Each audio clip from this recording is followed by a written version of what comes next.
Montana Territory, 1881. The day Florence Whitlow walked into the dusty jailhouse at the edge of Cold Creek, her boots were torn, her dress was caked in mud, and her hands trembled like leaves in wind. Sheriff Dempsey looked up from his desk, blinking at the sight of her, then slowly stood. "I need somewhere to stay," she said, voice rough from days without rest. "I got nowhere else." Sheriff Dempsey narrowed his eyes. "You running from something?" She didn't answer right away. Instead, she turned slightly, just enough to let the child behind her step forward. The boy was about 6, his face streaked with dirt, eyes too old for his age. He clutched Florence's hand like it was the only thing keeping him from disappearing.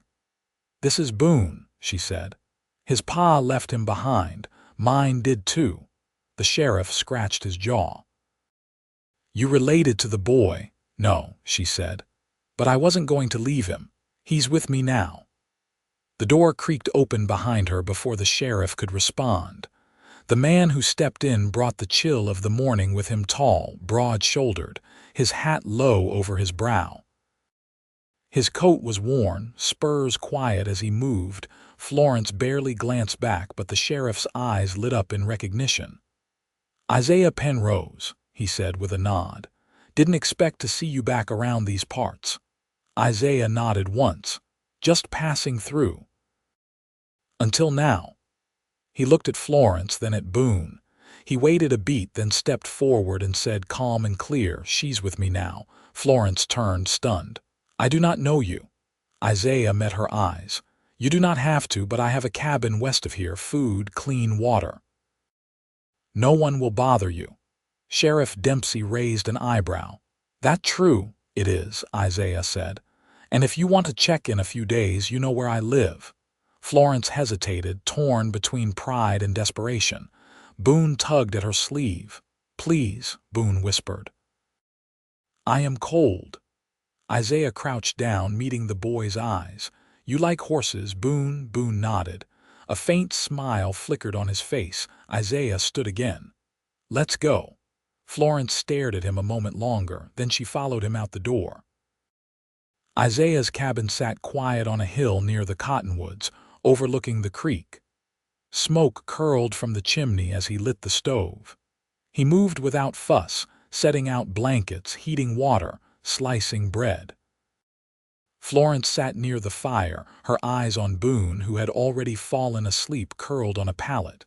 "You do not even know me," she said. Isaiah poured her a tin cup of coffee and handed it over. "No. But I know what it looks like when someone's got nowhere else." Florence wrapped her hands around the cup. "You always take in strangers." "No, just you." She did not respond, only stared into the flames. The next morning, Boone was up first, chasing Isaiah's old dog around the yard. Florence stood on the porch, arms crossed, watching like she expected the joy to be yanked away any second. "You took a risk," she said when Isaiah came up beside her. "So did you, walking into that jailhouse with nothing but a boy who was not yours." She looked at him then, really looked. His face was weathered but kind, the kind of man who had seen too much and said too little. There was something in his eyes, though quiet, steady, and warm like the fire he built each night. "You got family?" she asked. He shook his head. "Had a brother. He died in the war." "Parents before that?" "Same here," she said. "My ma passed when I was 10. Pa drank himself into a grave not long after." Isaiah nodded like he understood. "I worked in a store in Billings," she said after a while. "The owner's son tried to corner me. When I fought back, they called me a liar. Threw me out. Boone's pa, he lived in the boarding house where I ended up. Took off one night and left Boone behind. I could not leave him, so we walked." Isaiah said nothing, just handed her a piece of jerky and leaned against the porch rail beside her. They stood like that for a long time, the silence not heavy, just honest. Days passed. Florence started cooking meals. Boone helped Isaiah in the barn, learning how to saddle and brush the old mare. At night, the three of them sat by the fire, Boone curled between them, Isaiah's arm brushing hers now and again. One night, rain tapped soft on the roof. Florence turned to Isaiah. "Why did you help me?" Isaiah looked at her for a long time. "Because you looked like you were about to break. And I did not want to see that happen." She swallowed hard. "I ain't fragile. I never said you were." She looked down, twisting a thread on her skirt. "I do not know what I am doing. I do not want Boone to suffer. He deserves better." "You are giving him better," Isaiah said. She looked up at him. "Are you always this sure of things?" "No, but I am sure of you." She blinked. Her lips parted like she meant to say something, but nothing came. Isaiah reached over and took her hand. "You are safe here, Florence. I promise you that." She squeezed his hand just once. The next week, Sheriff Dempsey rode up to check in. Florence stood beside Isaiah on the front steps, Boone playing with the dog in the yard. "You all right?" the sheriff asked her. Florence nodded. "I am more than all right." Dempsey looked at Isaiah. "You sure about this?" Isaiah wrapped his arm around Florence's waist and said, "She is with me now." The sheriff gave a small smile. "Good, you take care of each other." They did not need to answer. It was already plain. The sun came late to the basin, sliding slow over the ridges and catching on the frost that crept across the tall grass. Isaiah stepped outside to split kindling, steam rising from his breath in the thin morning air. Florence was already awake, kneeling beside the creek with a wash basin, sleeves rolled past her elbows, her hair pinned in a loose knot that had come undone in the back. She didn't look over when he approached. "You don't have to do that," he said. She wrung out a shirt and laid it over a flat stone. "If I'm staying here, I'll carry my share." He bent to gather a few sticks she hadn't noticed. "You already are." She glanced at him then, eyes steady, neither soft nor sharp. "You always make folks feel like they belong." Isaiah stood. "Only when I mean it." Boone's shout echoed from down the hill. He'd taken to exploring the edge of the creek bed where the rocks turned smooth. Florence straightened, listening. When the boy called again, this time laughing, she let out a breath and stood. "He needs boots," she said, brushing off her skirt. "His are too thin for frost. There's a man in Deerfield who mends soles. I'll take him in tomorrow." Florence hesitated. "I'll come too," he nodded. "All right." That night, Boone fell asleep near the hearth with a wool blanket tucked under his chin. Florence sat near the table, mending a tear in one of Isaiah's work shirts. He watched her hands, quick, careful, and reached for the tin of tobacco beside him. "You sew like someone taught you proper," he said. "My aunt was a seamstress in Virginia, took me in after my folks passed. She said idle hands made a woman weak." Isaiah tapped ash into the tin lid. "You don't strike me as someone who ever stayed idle." Florence didn't look up. "No. But there've been days I wanted to be." He leaned back in the chair. "You can now, if you want." She tied off the thread, teeth catching her lower lip. "I don't know how to want things anymore." "Not really. You'll remember." She looked over at him then, her eyes glossed with something she didn't name.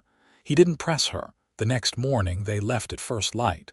Boone rode in front of Isaiah, clinging to the saddle horn, his nose red from wind.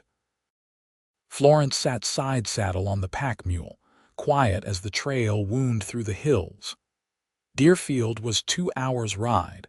A cluster of buildings nestled along the riverbend, dry goods, blacksmith, post, and a saloon with shuttered windows. Isaiah helped Boone down outside the cobbler's. "You two head in. I'll be over at the smithy." Florence stepped down, hands smoothing her skirt. "We'll find you when we're done." Inside, the cobbler was a barrel-chested man with one milky eye and a voice like worn leather. He measured Boone's feet with thick fingers, muttering to himself as he worked. Florence stood nearby, arms crossed, watching the room more than the man. "You his kin?" the cobbler asked. "No," she said, "but I'm raising him." He didn't ask more. When they stepped outside again, Isaiah wasn't where he said he'd be. Boone wandered toward the mercantile, tugging Florence's sleeve. "I want to look at the marbles," he said. "You can look. Don't touch anything." Inside the mercantile, the shelves smelled of dried beans and lamp oil. Boone knelt in front of a crate near the door, peering at glass marbles lined up behind dusty panes. Florence browsed slowly, stopping at the bolts of fabric. Her fingers brushed over a pale blue calico, then paused. "You'd look good in that." She turned. Isaiah stood behind her, holding a sack of oats in one hand. "It's too fine," she said. He set the sack on the counter. "That's not what I said." Florence glanced at the price tag, then looked down. "I never had anything like it. You could now, if you wanted." She looked at him. "You keep saying that, because it's true." They stood like that a moment, the stillness between them stretching wide and close all at once. Then Boone called out, holding up a small tin whistle. Florence turned away. Outside, the wind had picked up. The ride back was quieter. Boone dozed against Isaiah's chest, the whistle tucked in his pocket. Florence rode behind them, one hand resting on the mule's mane, the other gripping a small wrapped parcel close to her side. That night, after supper, she unfolded the blue calico across the table. Isaiah glanced at it, then at her. "I thought you said it was too fine." She smiled just a little. "Maybe not." He didn't say anything more. He didn't need to. The wind shifted in late September, bringing with it the dry scent of distant pine and the sharp edge of coming cold. Boone had taken to sleeping through the night now, curled up in the quilt Florence had pieced from worn shirts and flour sacks. Each evening, she laid it out fresh, smoothing the edges with quiet care before banking the fire. Isaiah returned one afternoon with a brace of grouse slung over his shoulder and a bruise blooming dark across his jaw. "You walk into a tree?" Florence asked, eyeing the mark as she took the birds from him. "Had some words with a man outside the freight office," he replied, tossing his gloves onto the bench. "You win. Didn't have to." He backed down once he saw I wasn't looking to flinch. She didn't press further, but later, as she salted the meat, she said, "You always carry trouble with that quiet way of yours." Isaiah leaned in the doorway, arms crossed. "Only when someone thinks silence means soft." Florence glanced at him. "And what does it mean?" "That I listen before I act." She nodded once, then went back to her work. That evening, while Boone fed scraps to the dog outside, Florence poured water into the basin and set it near the hearth. The glow from the fire warmed Isaiah's face as he sat on the floor, winding twine into a lead rope. "I heard you humming earlier," he said. Florence paused, her hand stilling in the water. "You were out in the shed." I came back quiet. She looked up. "It's nothing. Just a tune my aunt used to sing when it rained." "What was it called?" "I don't know. I only remember the sound of it." Isaiah didn't speak for a moment. Then, "You've got a voice that settles a room, Florence." She dropped her gaze, pulling a cloth through her hands. "That's not something I've heard before." "Well, now you have." She didn't answer, but the corners of her mouth softened. 2 days later, a rider came up the path. Florence saw him first from the window, broad hat, thick mustache, and a rifle resting across his saddle. Boone was inside, sorting nails into a tin, and didn't notice when she stepped out onto the porch. The man pulled his horse to a stop and tipped his hat.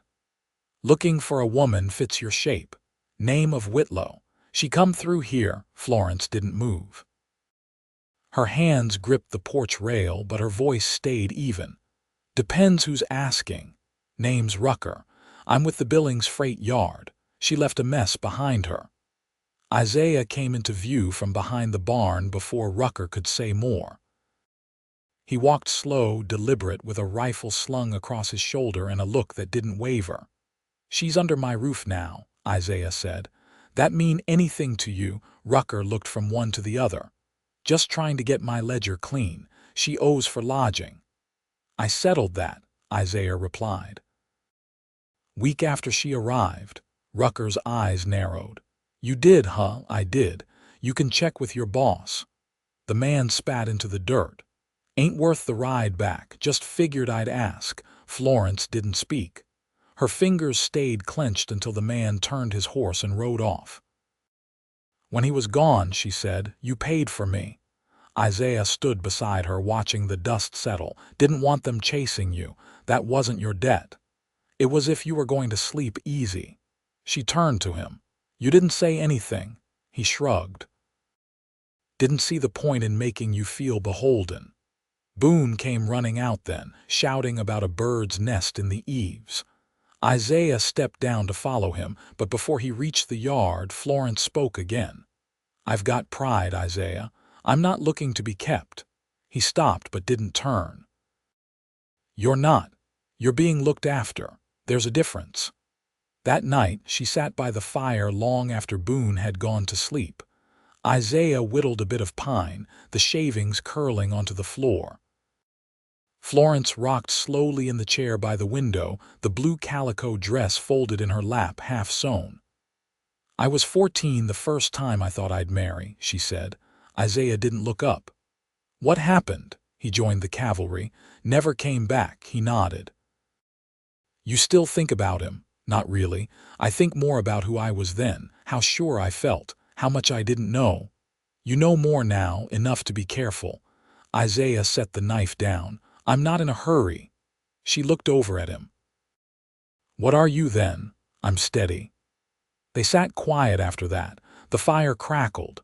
The wind pushed soft against the eaves. Florence unfolded the dress again and began to stitch. The blue caught the firelight, and her needle moved with calm purpose, like she'd finally made her peace with wanting something she hadn't dared to before. Isaiah didn't speak, but his gaze lingered on her hands, steady and sure in the glow. The frost settled heavier each morning now, silvering the cedar rails and turning the breath from the horses thick and white. Isaiah had finished stacking wood behind the cabin, and the roof was patched against the coming snow. Florence had taken to boiling herbs in a kettle near the fire, her fingers stained faint with dried yarrow and tansy. One afternoon, she set a jar of steeped willow bark on the shelf and said without looking at him, "You ever seen a baby born?" Isaiah looked up from the saddle he was oiling. "Once. My brother's wife. That was in Missouri." Florence ran a cloth along the windowsill. "I helped with 3. One didn't make it." She didn't explain more. Isaiah didn't ask. That night, as Boone drifted to sleep with his arm curled around the dog's neck, Isaiah brought in a small bundle wrapped in deerskin. He laid it on the table, careful and quiet. "I found this in the ridge hollow," he said. "Looked like someone left it a long time ago." Florence unwrapped it slowly. Inside was a tin locket, the latch rusted shut, and a length of baby's linen yellowed with time. She touched the fabric like it might crumble. "Could have belonged to anyone," she said. "Maybe. But I thought you'd want it." She glanced at him. "Why?" "Because you carry the weight of every forgotten thing." Florence closed the bundle again and held it against her chest. Isaiah leaned forward, elbows on the table. "You ever think on what you want after this?" "After what?" "This stretch of waiting, holding your breath, watching for the next crack to open under your feet." She didn't speak right away. Then, eyed like a garden, nothing big. "Just enough to keep food close and make the ground feel like mine." Isaiah nodded. "You'd be good at that." She looked up. "What about you?" He tilted his head a little. "I want a home that don't feel like it could vanish come morning." Florence's voice softened. "You think you found that?" "I do." She stood then, walked to the hearth and stirred the coals with the poker. The flames licked higher, painting shadows across the wall. Her back was to him, but her voice carried clear. "I never asked you what you did before."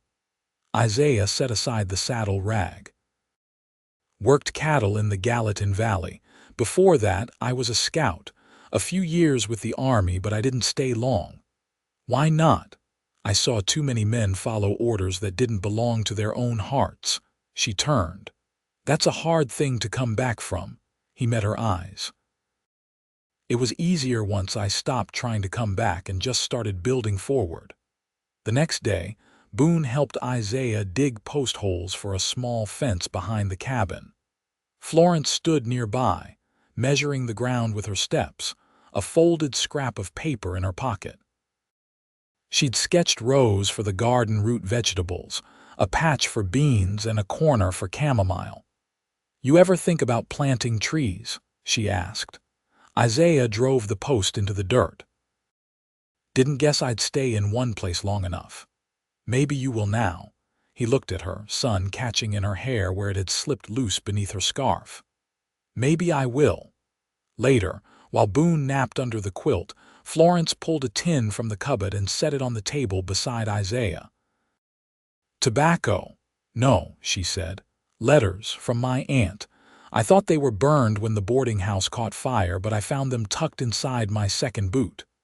Isaiah opened the tin slowly, fingers brushing the brittle edges of paper. "I haven't read them since I left," she said. "I don't know if I should." He closed the lid gently. "You don't have to, not unless you want to remember." She leaned against the table. "I want to remember who I was before all the running." Isaiah rose, stepped close enough that their shoulders brushed. He didn't reach for her, only looked down with steady eyes. "You're still her, just steadier now." Florence nodded once, slow. "I believe you." The fire crackled behind them. Outside, the wind had settled. Inside, the quiet was full and warm. She reached out and touched his arm, not tentative but sure. "I want to know what it's like to stay." Isaiah placed his hand over hers. "Then stay." She stood there a long time, her hand in his, the tin of letters between them, and the weight of the past finally beginning to shift. Morning snow came earlier than the almanac had warned. A thin layer dusted the porch rail and softened the edges of the earth, quieting the world in a hush so complete even Boone's footsteps seemed gentler.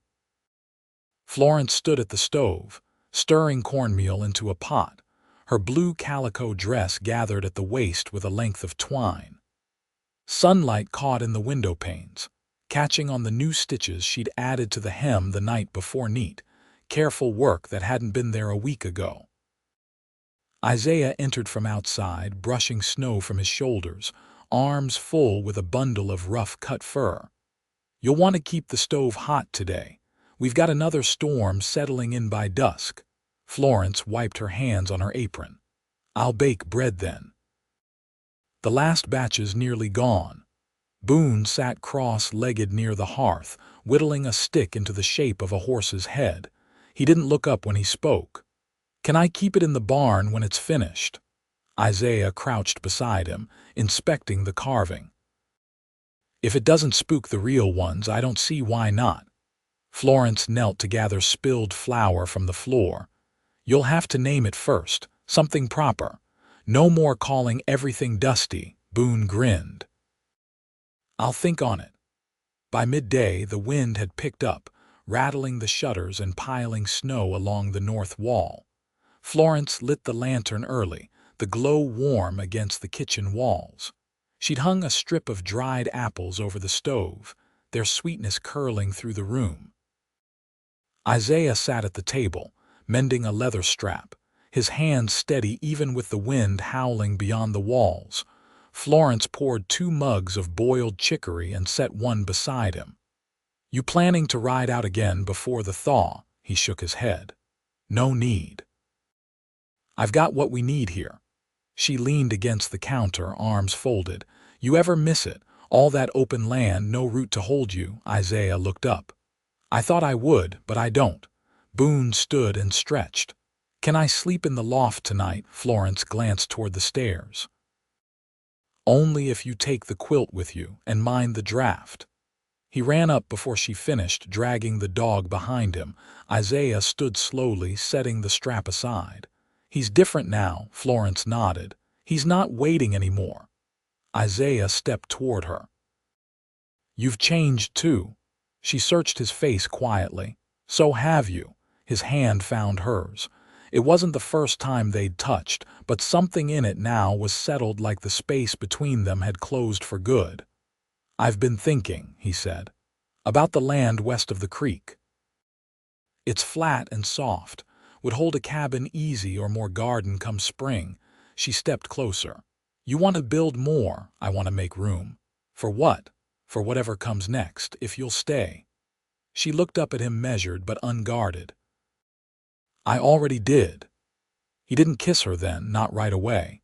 He only held her hand tighter, and she leaned her head against his chest.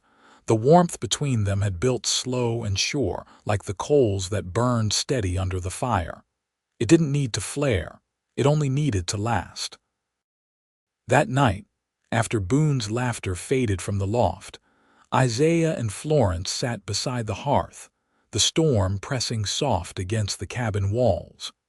He reached behind the chair and pulled out a small parcel wrapped in burlap. "I meant to give this to you when the first frost came," he said, placing it in her lap. Florence unwrapped it slowly. Inside was a worn book of medicinal plants, the spine cracked but whole. She turned the pages with reverence, the drawings fine and detailed. "I found it in Deerfield," he said. "Figured you'd use it better than anyone else." She traced the inked leaves with her fingertip. This means something." "You do." Her eyes lifted to meet his. "You're not a man who speaks lightly. And you're not a woman who needs to be convinced." The firelight danced across the walls, and Florence set the book aside. "We're not waiting now, are we?" Isaiah shook his head. "No, we're building." She reached for his hand again. "Then let's do it right." They rose before dawn the next morning. Isaiah hitched the team, and Florence packed a basket with the last of the apples and a wrapped loaf. Boone rode between them, wrapped in Isaiah's old coat, the dog trailing behind. They rode west, where the land leveled and the creek curved in a wide bend. Florence stepped down first, boots crunching through the snow. She moved slowly, walking the length of the field, the wind lifting strands of hair from her neck. When she turned, Isaiah was watching her. "We'll build here," she said, "with a porch that faces the sunrise." Isaiah nodded. "And a root cellar for your jars." "And a fence," Boone added, jumping down, "so the dog doesn't wander." They laughed, all three of them, the sound rising into the cold air, full and honest. That spring, the cabin took shape. Isaiah built the frame, and Florence laid the stones for the hearth. Boone planted beans along the wall and scattered wildflower seeds in the far corner. By midsummer, the porch was finished, and Florence lined its rail with jars of herbs drying in the sun. One evening, as twilight settled and the crickets tuned their song, Florence stepped out onto the porch and found Isaiah sitting on the steps, hands resting easy on his knees. She joined him, settling beside him. "It's all here now." He looked out over the field. The garden rose straight and full, Boone chasing the dog between the fence posts. "It is." She took his hand, fingers lacing with his. "I was afraid I'd lose myself if I stayed. And now," she turned to him, "now I'm more myself than I've ever been." Isaiah's gaze held hers, quiet and steady. "You're not just mine, Florence. You're home."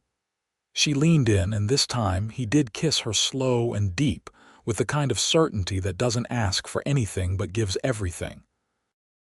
The dog barked once in the distance, Boone laughing as he ran along the fence, the sun dipping low behind him. And on that porch, with the scent of sagebrush in the air and the promise of another morning rising just beyond the ridge, Florence and Isaiah held on to each other, not as people lost, but as people found. They built the rest together, season by season, row by row, lives rooted in the land, in trust, and in the quiet kind of love that endures.